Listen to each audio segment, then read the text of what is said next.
இன்றைய நிறைவு செய்தியாக ரிப்பப்ளிக் டிவி தெரியும் நமக்கு. அர்னாப் கோஸ்வாமி தேசியவாதி, அவர் ரிப்பப்ளிக் சம்மிட் அப்படின்னு ஒன்று நடத்தியிருக்காரு. அது இந்தியாவில் இருக்கக்கூடிய எல்லா இன்டெலெக்சுவலையும் கூப்பிட்டுருக்காரு. சவுத்துல இருந்து நம்ம அதில் பல இன்டெலெக்சுவலை பார்க்க முடியுது. ஐஐடி டைரக்டர் காமகோட்டி அவர்கள், ஜோகோ நிறுவனர் ஸ்ரீதர் வேம்பு அவர்கள், ஆடிட்டர் திரு குருமூர்த்தி அவர்கள், இப்படி பலரும் அதில் பார்க்க முடியுது.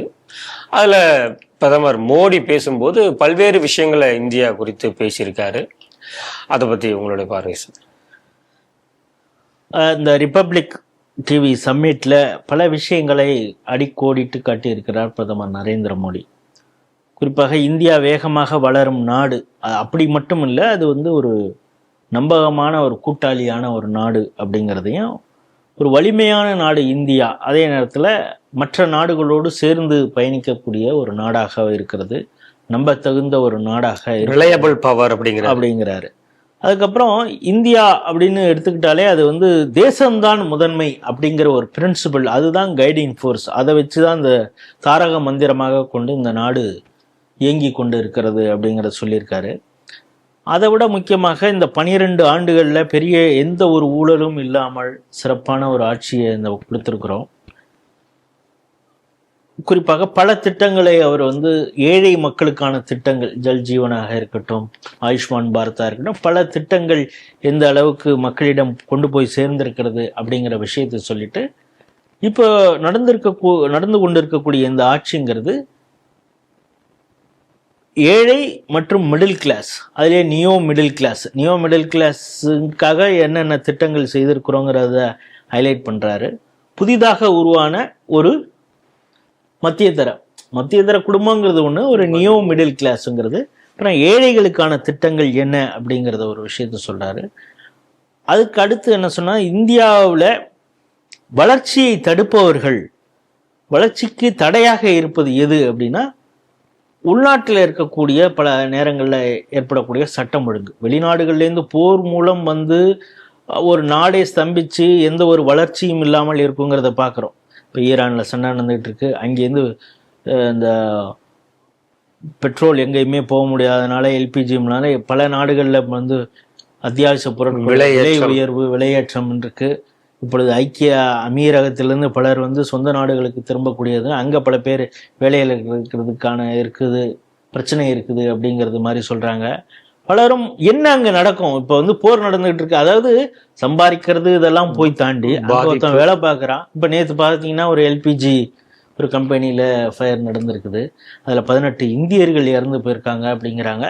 இப்போ அது போர்னால் நடந்ததா, மற்ற விஷயத்தினால நடந்ததா அப்படிங்கிறதெல்லாம் தாண்டி, எப்பொழுதுமே அங்கே இருக்கக்கூடிய வேலை பார்க்கக்கூடிய இந்தியர்களை நினைத்து இங்கே இருக்கக்கூடிய அந்த சொந்த பந்தங்கள் ஒரு அச்ச உணர்வோட, எப்படி குவைத் வார் வரும் பொழுது, ஈராக் அங்கே தாக்குதல் நடத்தும் பொழுது எப்படி இந்தியர்கள் ஒரு பதற்றமான சூழ்நிலையை அவங்க குடும்பங்கள் இருந்ததோ, என்னதான் இருந்தாலும் அந்த குடும்பத்துடைய வாழ்வாதாரத்தை உயர்த்துவதற்காக கஷ்டப்பட்டு அங்கே போய் அவங்க என்னென்னமோ கஷ்டப்பட்டு வேலை பார்க்குறாங்க. ஆனால் ஒரு பக்கம் அவங்க சம்பாரிச்சு கொடுக்குறாங்கங்கிறதையும் தாண்டி, ஐயோ அவன் உயிரோடு இருக்கிறானா இல்லையாங்கிற அந்த ஒரு பதற்றத்தில் இங்கே குடும்பங்கள் இருக்கக்கூடிய ஒரு சூழல் இருக்கு. இதெல்லாம் இப்பொழுது நடந்து கொண்டு இருக்கக்கூடிய ஒரு போர் சூழல்ல இந்தியா எப்படி பீடு நடையிட்டு போகிறது அப்படிங்கிற விஷயத்த பிரதமர் நரேந்திர மோடி சொல்லிட்டு இருக்காரு. அதை விட அவர் இன்னும் குறிப்பிட்டு சொன்னது G7 மாநாடு. இப்போ சமீபத்தில் அவர் பிரான்ஸ் ஈவியான் போயிட்டு வந்த அந்த விஷயத்த சொல்றாரு. அப்பொழுது என்னன்னா, எனக்கு உண்மையிலேயே ஒரு பெருமித உணர்வு எனக்கு இருந்தது அப்படிங்கிற. என்ன பெருமித உணர்வு? அவரை தான் உலக நாடுகளே உலக தலைவர்னு எல்லாரும் கொண்டாடுறாங்க. ஆனால் அவருக்கு என்ன பர்சனலாக எனக்கு என்ன பெருமித உணர்வு அப்படிங்கிறப்ப, அங்கே பல உலக அளவிலே இருக்கக்கூடிய கம்பெனிஸ் நிறையா ஸ்டால் போட்டிருந்தாங்க. இப்பொழுது இருக்கக்கூடிய வேகமான வளர்ச்சியை நோக்கி போகக்கூடிய ஒரு செக்மெண்ட் அப்படின்னா ஏஐ டெக்னாலஜி, ஐடியில் ஏஐ. அது எந்தெந்த செக்மெண்ட், எல்லா செக்மெண்ட்லையும் ஏஐ பயன்படுத்துகிறாங்க. இது சம்பந்தமாக பல கம்பெனிகள் ஸ்டால்லாம் போட்டிருந்தாங்க.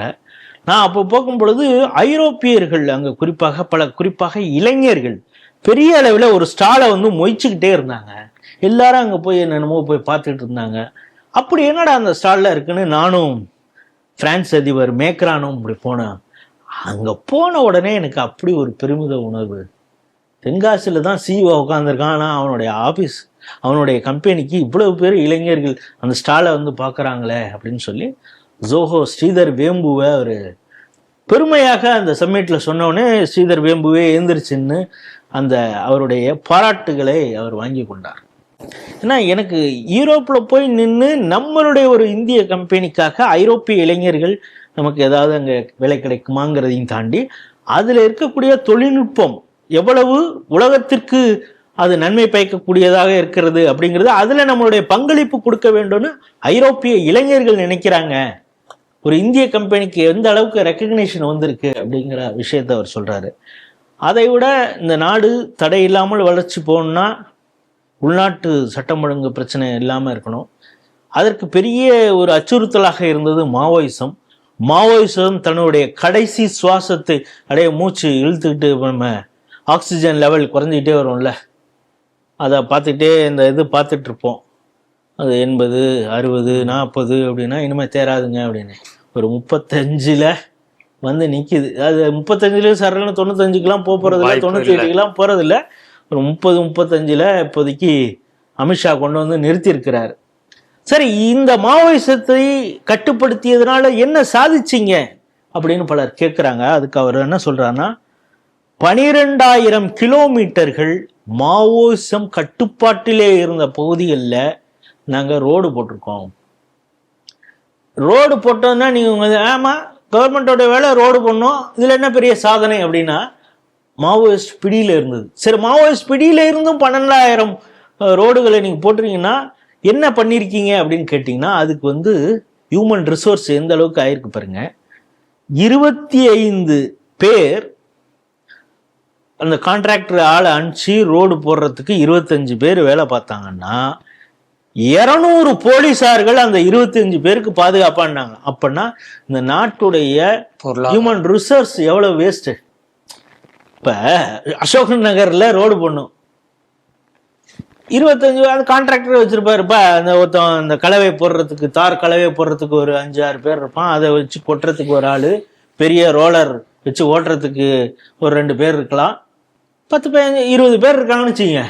இங்கே இருக்கக்கூடிய Ashok Nagar R3 police station இங்கே இருக்கிறது, குமரன் காலனியில் இருக்கிறது, வடபழனியில் இருக்க எல்லா போலீஸும் வந்து நின்றுக்கிட்டு பாதுகாப்பு துப்பாக்கி வச்சுக்கிட்டு உன் மேலே எவனாவது பிரச்சனை பண்ணிடுவான்ப்பா, அதனால உங்களுக்கு பாதுகாப்பு கொடுக்குறான்னு 150 போலீஸை வந்து நிற்க போகிறான்.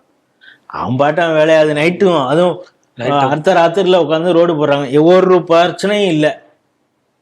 ஆனால் இங்கே மாவோயிஸ்ட் பகுதியில் 25 பேர் வேலை பார்க்கறதுக்கு 200-250 போலீஸை நாங்கள் டிப்ளாய் பண்ணி ஒவ்வொரு கிலோமீட்டராக அப்படி ரோடு போட்டிருக்கோம். 12,000 கிலோமீட்டர் போட்டிருக்கோம். 9,500 மொபைல் டவர். ஏன்னா ஃபர்ஸ்ட் மாவோயிஸ்டுகள் வந்து அந்த கம்யூனிகேஷனே நெட்ஒர்க்கே இருக்கக்கூடாதுன்னு மொபைல் டவர்ஸை டெஸ்ட்ராய் பண்ணுவாங்க. ஆனால் அதுக்கு பிறகு நாங்கள் ரீபில்ட் பண்ணி 9,500 போட்டிருக்கோம். 45,000க்கும் மேற்பட்ட போஸ்ட் ஆஃபீஸ் மற்றும் பேங்க் அந்த பிரான்ச்சஸ் அங்கே அதாவது அதோடைய அவுட்லெட்ஸ், அது ஏடிஎம்மாக இருக்கலாம், அது சம்பந்தப்பட்ட துறைகள் 45,000 இடத்துல பண்ணியிருக்கிறோம். இதோடைய பிரதிபலிப்பாக அவர் என்ன சொல்றாருன்னா, பஸ்தர்ல ஒலிம்பிக் போட்டிக்கு செல்வதற்காக அங்க விளையாட்டு வீரர்கள் தயாராகி கொண்டு இருக்கிறார்கள். அவ்வளவு உத்வேகமாக விளையாட்டு மாவட்டம் பஸ்தர் மாவட்டத்தை அந்த இடத்துல வந்து பஸ்தர் ஒலிம்பிக்ஸ் அப்படிங்கிற அளவுக்கு நாங்கள் விளையாட்டு போட்டியை நடத்தி கொண்டு இருக்கிறோம் அப்படின்னு சொல்றாரு. அதுக்கு அப்புறம் இந்த வளர்ச்சிக்கு யார் தடையாக இருக்கிறார்கள்னு சொல்லி அவர் எதிர்கட்சிகள் பெயரை குறிப்பிடாம ஒரு விஷயம் சொல்றாரு. பலரும் பல விஷயங்களை சொல்லிட்டு இருக்காங்க. அவங்க பார்த்தீங்கன்னா முதல் நாள் என்ன சொல்லுவாங்கன்னா, இங்கே பாருங்க, அமெரிக்காவில் பார்த்தீங்களா, யூரோப்பில் பார்த்தீங்களா, ஜெர்மனியில் பார்த்தீங்களா பவர் இங்கே எப்படி இருக்குது அப்படிம்பாங்க. அடுத்த நாளே இவங்க என்ன பண்ணுவாங்க, நீங்கள் வந்து அணுமீன் கூடாது, அனல் மீன் கூடாது, இதற்காக ஒரு ப்ரொட்டஸ்ட் இவங்க அங்கங்கே நடத்துவாங்க. அப்புறம் ஏஐல இந்த உலகமே எங்கே போய் இயங்கி கொண்டு இருக்கிறது தெரியுமா, அமெரிக்கா ஏஐல என்னென்ன டெக்னாலஜியில் என்னென்னலாம் செய்து கொண்டு இருக்கிறது தெரியுமா, மோடி என்ன செய்து கொண்டு இருக்கிறார் அப்படின்னு கேள்வி கேட்பாங்க. ஆனால் அடுத்த நாள் இவங்க என்ன பண்ணுவாங்கன்னா, இந்த கேள்வியை கேட்டுட்டு செமிகண்டர்கள் நிறுவனங்கள் இங்கே தொடங்கக்கூடாது, அது செமிகண்டக்டர் நிறுவனம் இங்கே அமைக்கப்படும் கம்பெனி யாருன்னு பார்த்துட்டு இவர்கள் கார்பரேட்டுக்கு ஆதரவான அரசு, ஆகவே அந்த நிறுவனங்கள் இங்கே அமைக்கக்கூடாதுன்னு ஒரு போராட்டம் பண்ணுவாங்க. இந்த அளவுக்கு அதிபுத்திசாலிகள் தான் இந்த எதிர்கட்சிகள் அப்படின்னு சொல்லி இதை சொல்றாரு அப்படிங்கிறப்ப அந்த கூட்டத்தில் இருக்கிறவங்க எல்லாருக்கும் புரியுது அது அந்த பப்புவை தான் சொல்றாரு அப்படிங்கிறது. ஏன்னா அவர் மிக அறிவுபூர்வமான அரசியல் தலைவர்னு ஒரு கோடிட்டு காக்கும் பொழுது அவன் இவ்வளவு புத்திசாலியா இருப்பான் அப்படின்னு மக்களுக்கு புரிகிறது. பல விஷயங்களை சொல்றாரு. அந்த ரிப்பப்ளிக் டிவியில அழைக்கும் பொழுதே இந்த அர்னாப் கோஸ்வாமியும் ஒரு முன்னுரையாக ஒரு விஷயத்த சொல்றாரு. எப்படி ஆப்ரேஷன் சிந்தூர்ல இந்திய இராணுவம் செயல்பட்டது அப்படிங்கிறது. அதில் குறிப்பாக ஒன்று சொல்லும் பொழுது, இப்பொழுது நான் பிரதமர் இருக்கும் பொழுதே அவர் முன்னிலையிலே சொல்றேன், இப்போ எங்களுக்கு அஃபிஷியலாகவே சொல்லியிருக்காங்க, கிட்டத்தட்ட 12-18 பிரம்மோஸ்கள் அப்பொழுது நாம் பயன்படுத்தினோம் அப்படின்னு.